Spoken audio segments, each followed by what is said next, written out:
ఆంధ్ర తెలంగాణలో తక్కువ ఫీజులతో high quality results ఇస్తున్న ఏకైక సంస్థ తిరుమల్ ఐఏఎస్ ఇన్స్టిట్యూట్.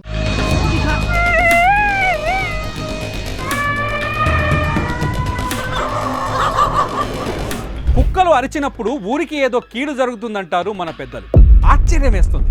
ఇది నిజమా అబద్ధమా అని శాస్త్రవేత్తలను అడిగితే మాత్రం ఖచ్చితంగా ఇది నిజమనే చెబుతారు. ఎందుకంటే ప్రకృతి విపత్తులను గుర్తించే శక్తి పశుపక్షాదులకు ఉందని తాజా పరిశోధనలు కూడా రుజువు చేస్తున్నాయి. క్రీస్తు పూర్వం 373లో భూకంపాలను జంతువులు గుర్తించాయన్న సంఘటన నుంచి నిన్న తాడ్వాయి అడవుల్లో గాలివానకు 79,000 చెట్లు నేల కొరిగిన విపత్తు వరకు పశుపక్షాదులు విపత్తును ముందుగానే పసిగట్టాయనే నిరూపణలు కనిపిస్తున్నాయి. 2024 ఆగస్టు 31న తాడ్వాయి మేడారం అడవుల్లో ప్రకృతి బీభత్సాన్ని సృష్టించింది. 500 ఎకరాల విస్తీర్ణంలో 79,000 చెట్లు నేలకూలాయి. నిజంగా ఇక్కడ మనుషుల నివాసం ఉంటే భారీ ప్రాణ నష్టం జరిగేది. విచిత్రం ఏంటంటే 79,000 భారీ వృక్షాలు కూలినా ఒక్కటంటే ఒక్క వన్యప్రాణి చనిపోయినట్టు ఆధారాలు లేవు.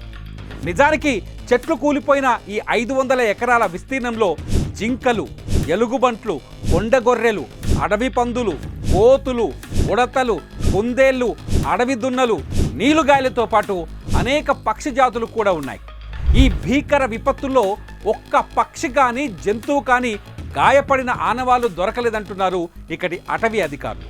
కారణం ఏంటి అంటే గాలివానను ఇక్కడి పక్షులు జంతువులు ముందుగానే గుర్తించి పారిపోయాయని చెబుతున్నారు.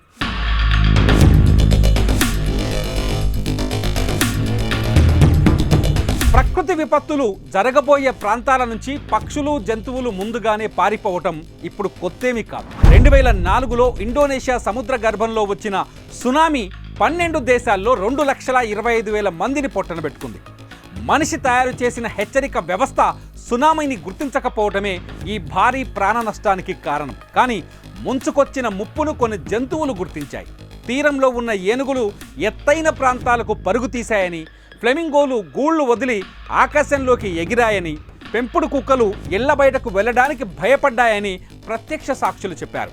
సునామీకి ముందు ఓ గేదెల మంద సముద్ర తీరం నుంచి ఓ కొండపైకి పారిపోయిందని థాయిలాండ్లోని బాంగ్కోయి గ్రామస్తులు చెప్పారు.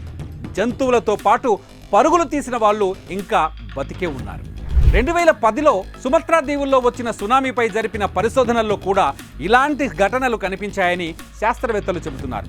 మెంటాయి దీవుల్లో 500 మంది చనిపోయారు. కానీ ఇక్కడ ఏనుగులతో పాటు మరికొన్ని జంతువులు సునామీని ముందుగానే గుర్తించి తీరం నుంచి పారిపోయాయని చెబుతున్నారు. ప్రకృతి విపత్తులను పశుపక్షాదులు ముందుగానే గుర్తిస్తాయనే సంగతిని క్రీస్తు పూర్వం 373లోనే గ్రీకు చరిత్రకారుడు తుసిడైడిస్ రికార్డ్ చేశారు.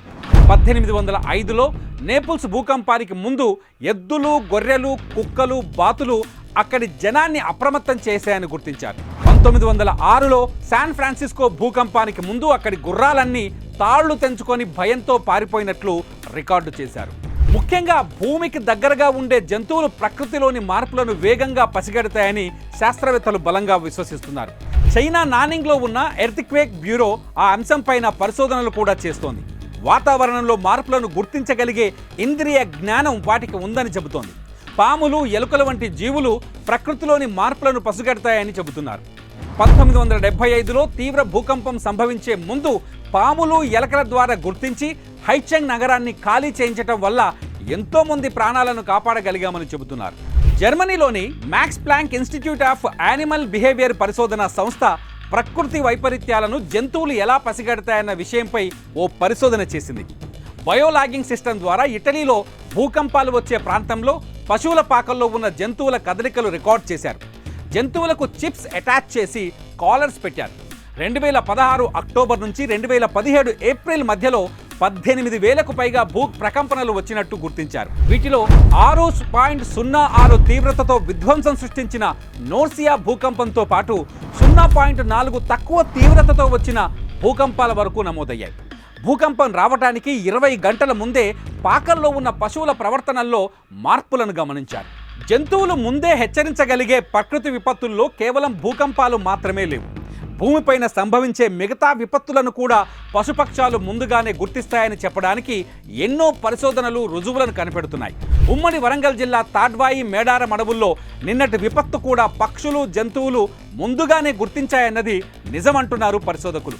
ఫైనల్గా విపత్తును కనిపెట్టే మెకానిజం ఏదో పశుపక్షాల్లో ఉందన్నది వాస్తవమని నమ్మక తప్పదు. ఆ మెకానిజాన్ని మనిషి ఎప్పటికీ కనిపెడతాడు అన్నది ఇక్కడ ఆసక్తికరం. మరి మీరేమంటారు? మీ లైఫ్లో ఇలాంటి విచిత్ర సంఘటనలు ఏమైనా ఉన్నాయా? ఉంటే ఈ వీడియో కింద కామెంట్ చేయండి.